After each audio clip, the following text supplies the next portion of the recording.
then from then I started my journey.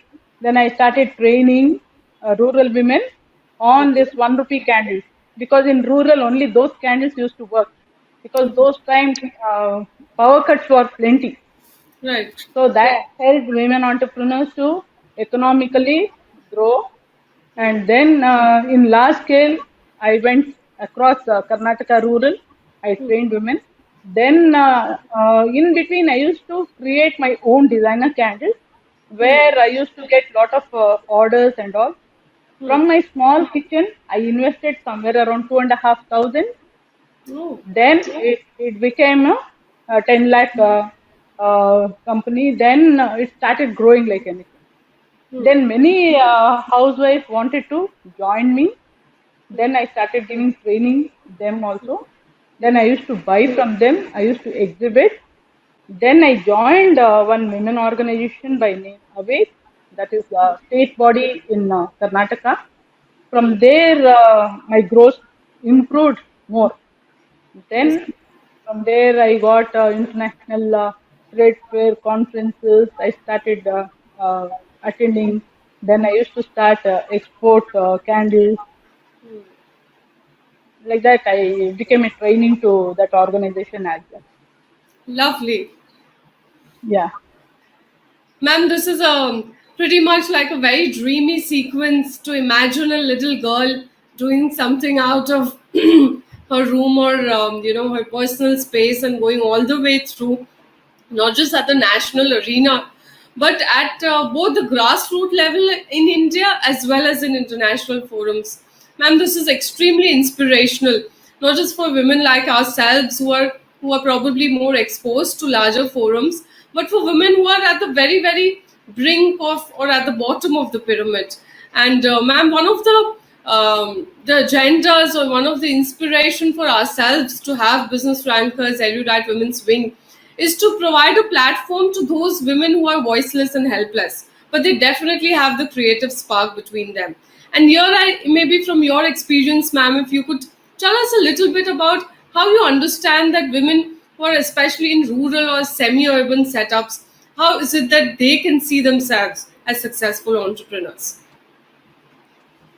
Yeah. See, when you talk about rural, uh, what products we will have a market here, and then you need raw materials, molds, and marketing is a challenge for them being in rural. Okay, Right. so what happens? We women entrepreneurs through associations and with the support of government, we go there, give awareness, and then train selected women candidates, and then we make them a group leader of that particular rural area. Like for say example, I went to Bagepalli. It was total remote place. Hmm. Okay, border of Karnataka and Andhra. Hmm. Okay, then the people were not literate and they don't know where the raw materials is available. Then how to pack them, what is the costing, whether the demand is there in the market or no. So having this in mind, we gave the awareness program, but still marketing was a challenge. Right. So we used to train them, we used to give the material, we used to buy back from them. Okay. Hmm. Certain times, some people, we can say a mediator, used to work between us and the women there in rural. He used to buy from, borrow from them, having some margin, he used to bring it to us. Because again, transportation is a big challenge for them to come to Bangalore. Right. So like this, we used to support them. Okay. Then later on, we realized, yes, raw material supply is not working out.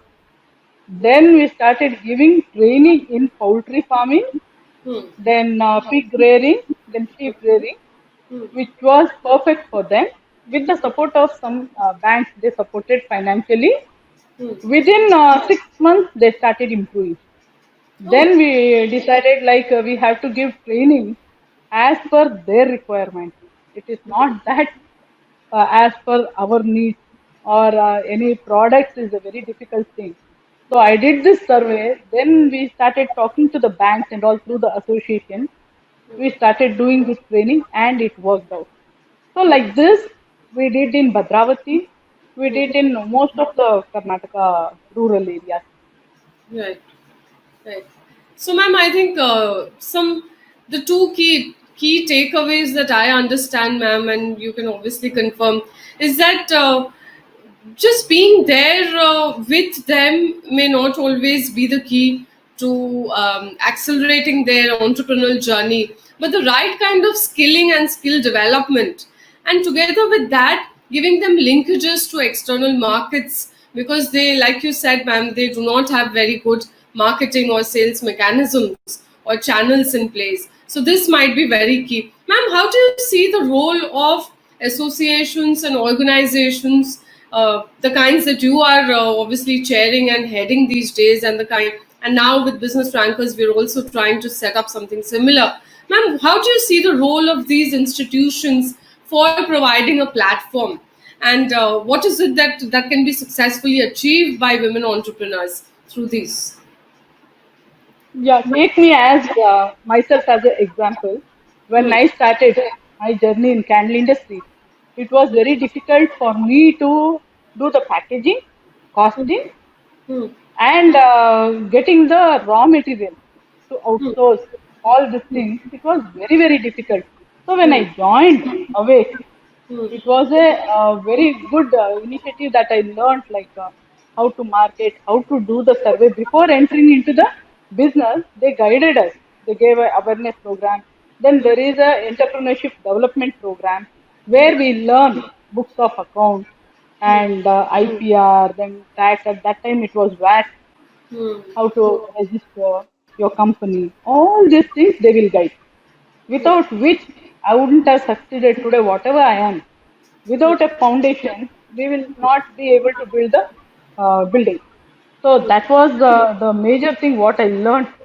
So I always guide all the women entrepreneurs to get members in any of the women. If she is a woman, she can get registered with the women organization where she can benefit a lot.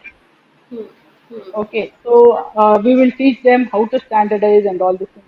So many a times, whichever woman comes to me, they say like, I don't know, my company is 2 years old, but I'm not getting the proper buyer or costing or raw materials, all these things. So I'll ask them to become a member. See, without member, you can't be reaching your goal soon. It may take years. But through association, we association heads, we will guide them where to go, what to do, and the registration is they are not aware. See, when we conduct these conferences, seminar, exhibitions, and all, many women seeing the paper, they'll come and attend the program, but they don't know in and out, like from where to begin, how to begin. Hmm. So, which institution to approach for financial support? For example, if they would have been started, what is that they need? That is the certification. Without the certificate, they won't be able to get any loan or they won't be able to sell their product because there is no guarantee. So I suggest all the women entrepreneurs to get registered with some kind of a women organization for their growth, and they can sustain and scale up. Hmm. Right. Yeah. Right. Ma'am, I think you'll confirm this, ma'am, but like you rightly pointed out, we not only need a mentor, but we also need a larger establishment which can handhold us. So, ma'am, from your experience, can you tell us a little bit about how important it is to have some basic financial literacy as an entrepreneur? In my experience, I can say, ma'am, that a lot of women, when they are given an Excel sheet with very elaborate numbers on it or balance sheets, they tend to get very scared and they say, no, no, we can run a business, but we can't look at numbers. And that is something which tends to hinder that kind their ventures either in the very initial stage or maybe later on. So, ma'am, in your experience, how is it that a woman whose venture is only at a very inception stage or who is just simply starting off, how does one really learn and get through by self skilling? Yeah. See, any woman entrepreneur, if they want to start a business, first they should have a confidence. Without confidence, nobody can survive in this market because there is n number of competition. Okay, so for that you should be prepared, have confidence, courage, and then passion is very important. If you don't have passion towards just for the time pass, many women entrepreneurs they'll just come, they will tell about their products and all. Then they will begin. Within a few months, they will close. The reason when we ask, why did you close? No, there was not much of sale, and many people started complaining and all. So always I suggest like before starting a business, do the survey of the market and then see whether the item is marketed properly. There is a market or no. If there is not for her product, she has to do the survey. What best she can bring into that product and how she can innovate, improve upon the quality and packaging standard. And sometimes, many a times, like cost is heavy. See what happens when they start. They wouldn't have surveyed the market, and the buyer is not a fool. They'll compare. See, many exhibitions I've attended. When we go for buying, the rates will be a bit higher side. Okay. So at that cost, what we feel we'll get the branded product. Then why I should be buying from her? So all this matters when they start. So before starting, they should have a survey of the market, cost, packaging, and the demand for that product. They have to survey. Then they can succeed in that their business. Right, right. Right, ma'am. I think what you've said is so true and extremely relevant is, and more and more it's becoming complicated as market is full of competition, and every day, every week there are new people entering in the same service or product line. Understanding consumer behavior, ma'am, like you rightly said, to survey and to understand, what is essential for your consumer is so critical. Uh, what you've shared is extremely insightful, ma'am, and I'm sure that our viewers will take this as a takeaway when they're either planning to venture out or escalate or accelerate their ventures. Ma'am, one thing probably just off a little bit, but we'd all be very happy to know because sometimes what scares most entrepreneurs is failure or hurdles and roadblocks that we face, which is natural, but just that the extent of it can be very different on how it works for women vis-a-vis men as entrepreneurs. So, ma'am, from your life experience, can you tell us about any one extremely challenging roadblocky situation that you may have encountered and how you made a decision and you combated it, ma'am? Can you tell us a little bit from your journey? Yeah. See, what happens is mainly for starting a venture. Okay, you need vitamin M.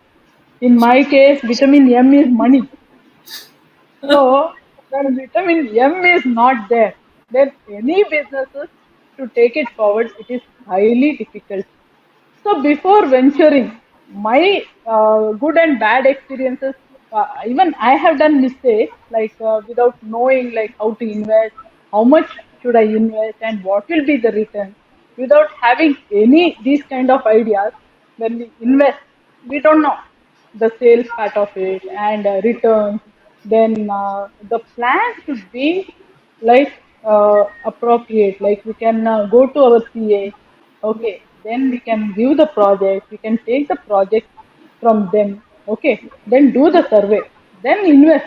So, in my case, I invested a large amount. Okay, but immediately I could not get the return. So, whenever we invest, immediately you will not get the return. You have to wait for 6 months, 1 year, sometimes 3 years. It depends. So, you go on investing. Certain times we would have borrowed the loan. Before taking the loan, we always should see whether we will be able to repay. So many a cases there will be a failure. Hmm. Why we have to sit and question ourselves where I went wrong. If we can correct initially, that would be great. So when we correct, then we will be learning lesson.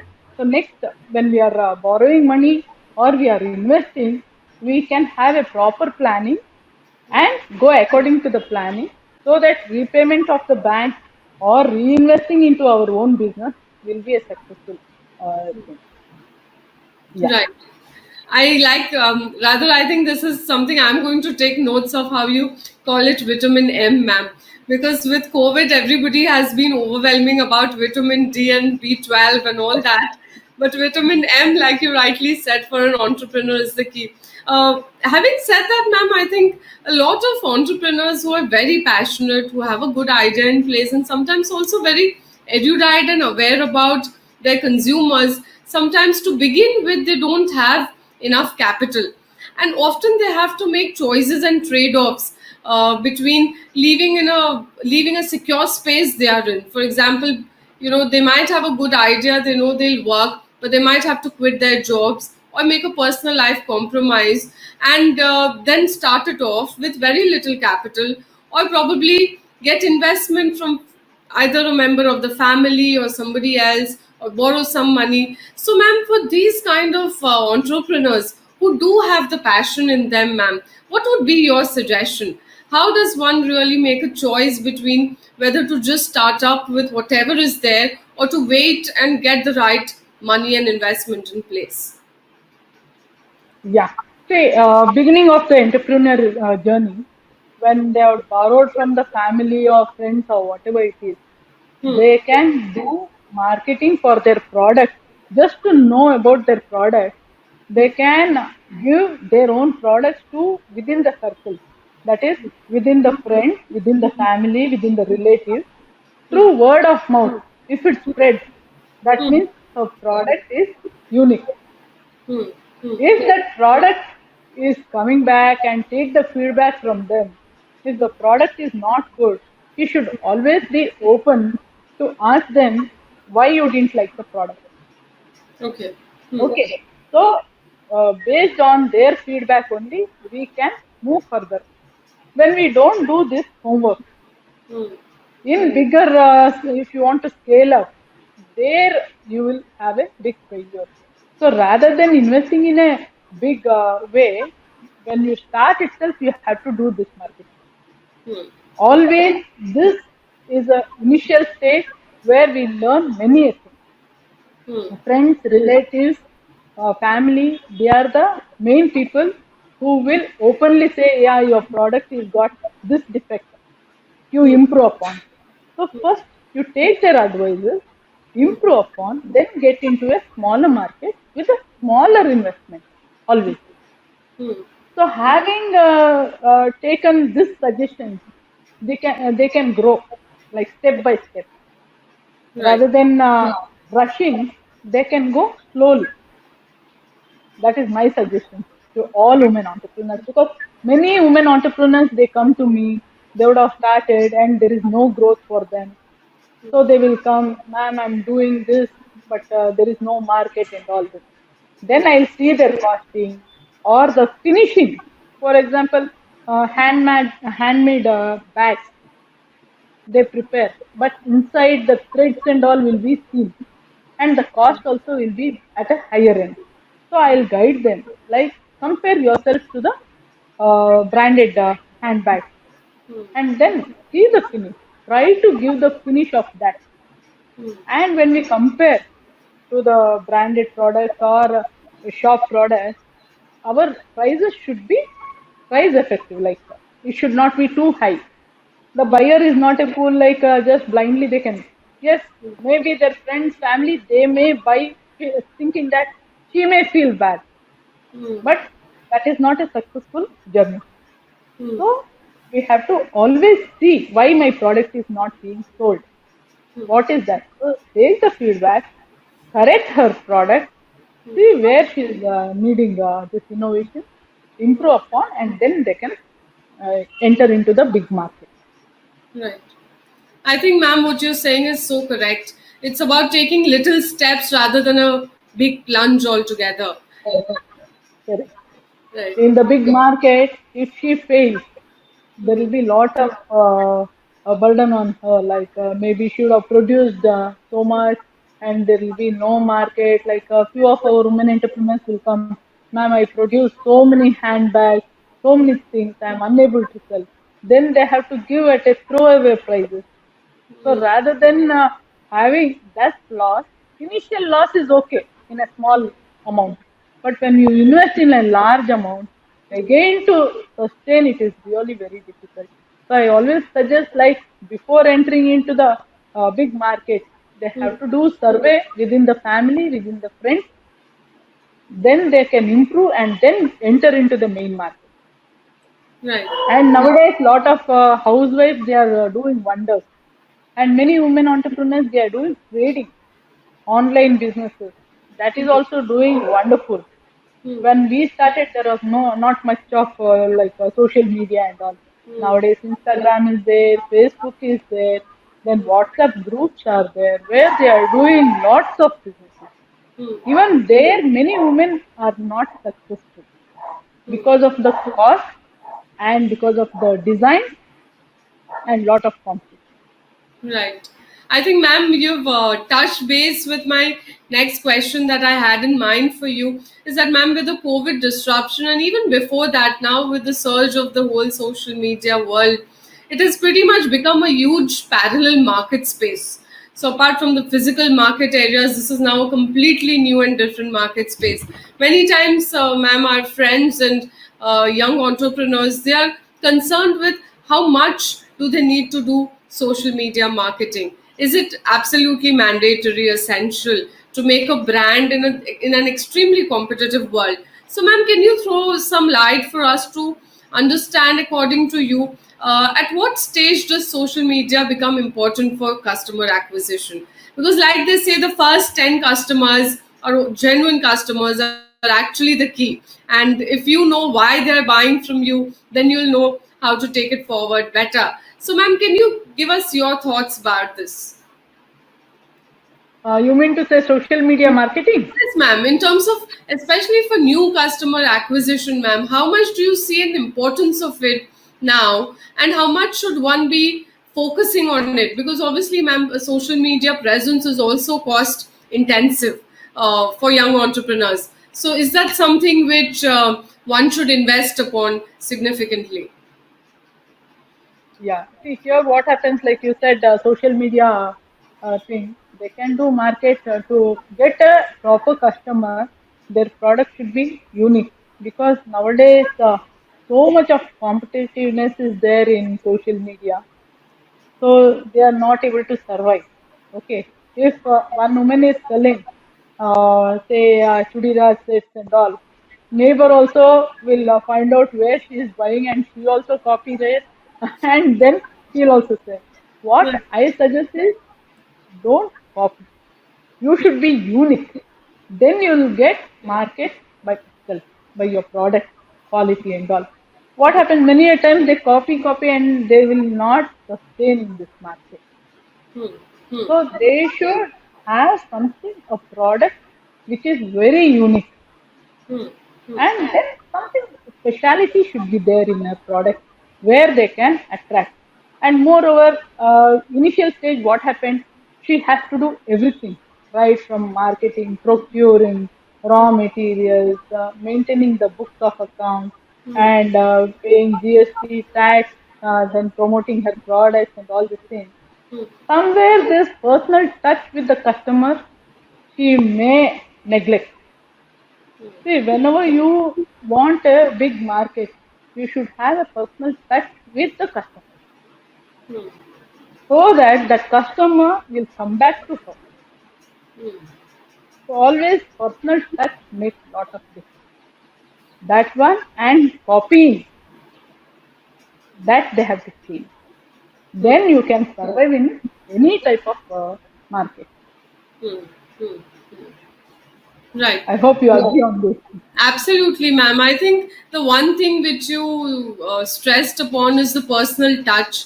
And I think that is also very critical, ma'am, as you said, for us to understand that no matter how much, we may reach out to 1,000 people on a WhatsApp promotion or maybe on Facebook page, but even if we are connected to 10 out of them more personally and understand them, then that might actually be very helpful. Correct me, ma'am, if I'm wrong, but I think that's what you're stressing. Yeah, yeah, yeah. You're right. Yeah. Right.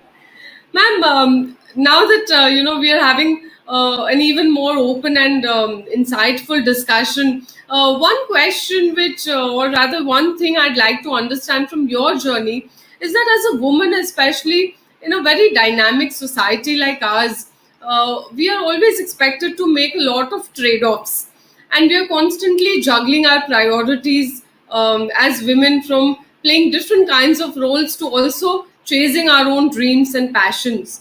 And sometimes we make compromises, or maybe we deprioritize something or the other. So ma'am, what is your what is it that you would like to advise women about how to balance it out so that they do not compromise their passions while still continue on their entrepreneurship journey? What is the key or the mantra, ma'am?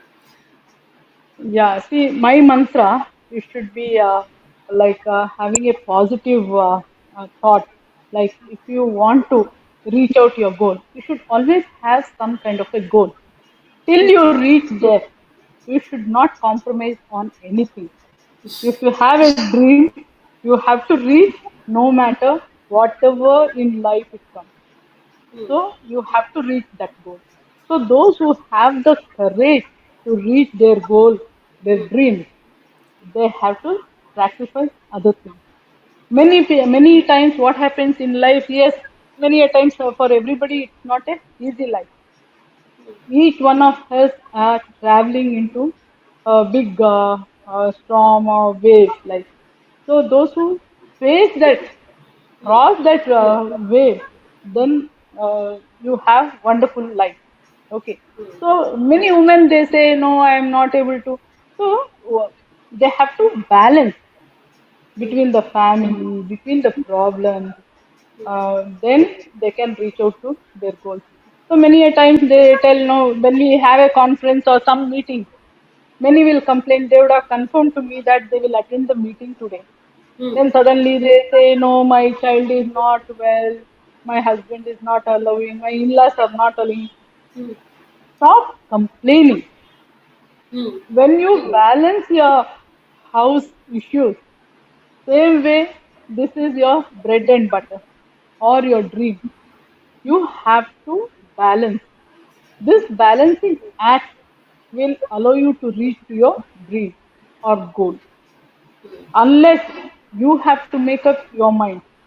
When you are diversifying, then 200% that you will not be able to reach to your goal. So Right. always you should have a confidence, balancing your all issues, then only you will be able to reach out to your goal. Right. Ma'am, I think that's very insightful, especially coming from you, because I'm sure in your very long journey, you would have yourself had different stages of experiences through these. Yes, yes. So, ma'am, one last thing I'd like to understand from you and for all my viewers, because you are now a representation and a face of so many public foundations and organizations, is, ma'am, if you can tell us what is the role of public systems like government schemes and programs? How relevant are they really for young women entrepreneurs? Because, ma'am, often what tends to happen is we see that there's a lot of initiatives, say from the skill ministry or from the women and child ministry, and there are different programs and our associations have different forums, but many times young entrepreneurs don't know if it is relevant for them and whether that is something which will be helpful for them or not. So ma'am, how do you see the role of the government systems and organizational systems in actually accelerating and establishing a venture? Yeah, this is a very important question what you ask. Like many people will tell, how do we come to know you're going to do this program? Because we are the facilitator between the government and the women entrepreneurs. Where we do this awareness programs on schemes for women. Hmm. We are the policy makers, Hmm. so we want to implement to every woman entrepreneur. So how do we do this? Well, through the support of the government, they will give the ad, or many a times the many women entrepreneurs, they may go through the website and all these things. Then they will contact. Then we will guide them. and many they are not aware like how to go about it. So at that time we will give the advertisement in the paper or social media and all these things, then they will come and contact us, because government they can't reach out, and many of them they have fear like how to go, where to go, because government means there are n number of departments, and their question raises like where to go, which department, because we have lot of sector specific departments like say industries and commerce, they are supporting through districts.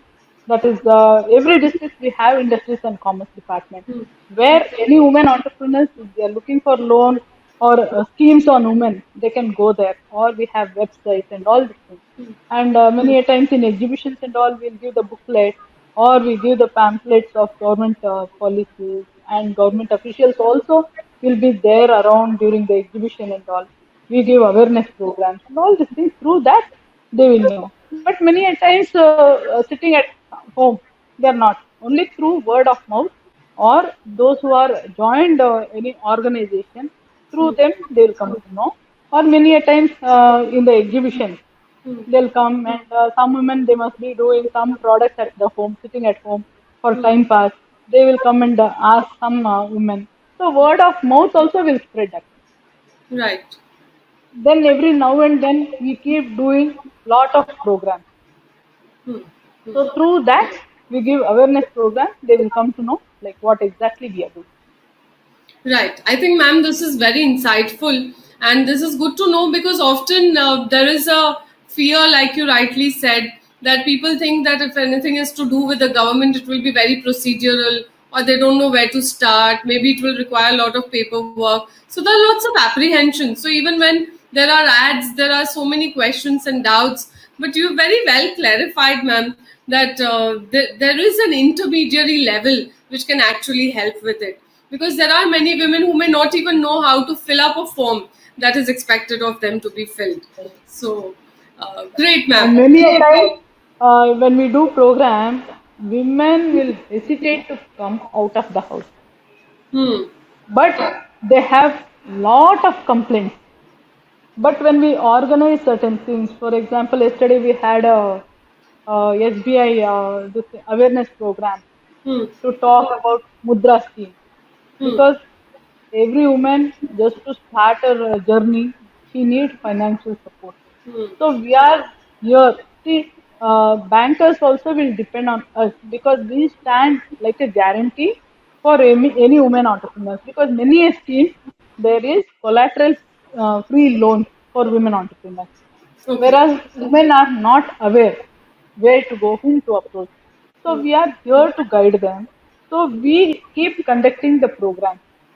So we almost will put in all social media, we'll put in WhatsApp, and every so many women groups are there through other associations. We post, but to come out of the house and utilize this opportunity, somewhere they are, I think, they are ignoring or very lethargic to come and take this opportunity. Then one fine day out of blue, they will come and start questioning, ma'am, I don't know, now I want financial support, so how do I go? Then, see, what I mean to say is, for every woman entrepreneur, we can't keep guiding them. So when we do these kind of activities, if they come out of the busy schedule of their house chores and all, they can utilize this opportunity, and because this is a direct from the bank, when they are giving awareness, they can utilize this opportunity and they can use this Hmm. rather than sitting at home. So they are not prioritizing this their businesses. That's what I can say. So for many women entrepreneurs, business is not important. Like first family and then business. See, when you are getting into this market, you have to prioritize your thing. Then only you can enter into the market. Otherwise, it is very difficult. So first, you have to push yourself out of the house to come to the market. Then you will succeed. Right. I Yes. think, ma'am, what you pointed out is basically every woman needs to fight her own natural tendencies, because we always tend to have a tendency to prioritize other people before our own. And hence, somewhere, like you said, there are complaints and there are limitations that they tend to focus on, but they need to probably just be extremely self motivated and push themselves out of the doors. Right. Yes. Ma'am, I think Right. this sort of brings me to another thought, and that women are typically seen that, oh, if there are a group of women doing something together, they are more likely to disagree and have a friction, rather than to see that they can be a very strong collaborative force. And women being seen as as pretty much goddesses with all those characteristics of a goddess, then ma'am, actually a group of women put together can achieve a lot. Now in rural India, ma'am, with self-help groups and sakhi mandals, etc., when we see that with very little resources, as a group they are able to achieve a lot. But similar formats in urban cities are currently not in place. So, ma'am, what are your thoughts about women collaborations, ma'am? Because at Brew we are here trying to achieve a goal where we can put women together, where they can mutually benefit from each other and grow. So, ma'am, can you please share your thoughts and views on that? Yeah, many women entrepreneurs see among friends. They've started their ventures like two or three friends. Maybe some people are childhood friends, and some people are like college friends and all. Like that, many women entrepreneurs they will come, they will take the training, and they would have started their venture, and they are doing good. Like it's not that they are not doing, but we can't be comparing them to self-help group or Sri Shakti Sanghas. Whereas self-help group, some 15 or 20 women get together and then they will have that financial support among themselves. Hmm. I think every month they will save some 2,000 or 5,000. Hmm. They will save that. No, every day I think 250 rupees they will put into the thing. I'm not sure whether I'm right or wrong because few days back I met one of the women entrepreneur, self-help group lady. She was telling like they will collect 250 from every member and then they will rotate among themselves financial support, any lady. So with that, they are trying to do businesses in a smaller way. Whereas when you compare to the urban women, they are doing, but not in very large group. And many of them they have succeeded because one will taking care of marketing, the other one will look into other things. So it is very successful. Our women entrepreneurs itself, two members they joined currently and they are doing wonderful. Hmm. Hmm. For example, I can give one lady chocolate philosophy. She and her friend they started, and today they are doing wonderful, and they have I think shop in airport Bangalore International Airport and Indranagar and Hyderabad Airport. They are doing wonderful things. Like so, that is one example I am telling. So there are women entrepreneurs who are doing jointly. So they are succeeded. So like that, I have four cases in my association itself. They are doing wonders. Even garment also. One lady she designs, and one lady she have tailor. She'll get it stitched, and both of them they do marketing through Right. social media Right. from the house. They have a car shed in her friend's house. They will do from there blouses and everything. They will try and sell, and they are also doing wonderful. Only large groups, yes. In urban, it can't happen. Right. Yeah, Right.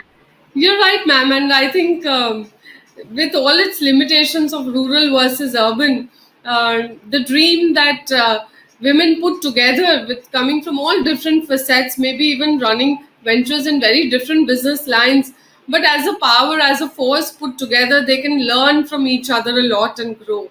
And on that note, ma'am, I'll conclude today's talk by asking you to just tell us and all the viewers, what is the one thing you would like us to take as a takeaway from today's talk, and give us a vote of advice, please. yeah. Like I said, Confidence is con- and courage within yourself, you can't succeed in life. So whatever you do, that passion will make you to reach to your goal. That is my mantra. So without that, you have no other choice to reach your goal.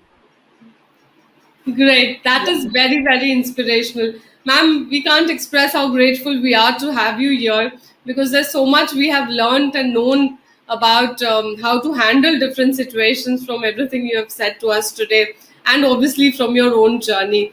Thank you very much. It's really a pleasure to have you on Brew today. Thank you, Kathy. Thank you a lot. And it's a very good initiative. I thank the whole team. Thank you. Sure, ma'am. I think we need mentors, advisors, and successful entrepreneurs like you to keep us driving and going and achieve together. I'm always there. Thank For you so any woman much. entrepreneur, anytime they can call me, I'll guide them. Thank you. Perfect. That's great. Thank you so much, ma'am. Wish you a Thank very good you. day.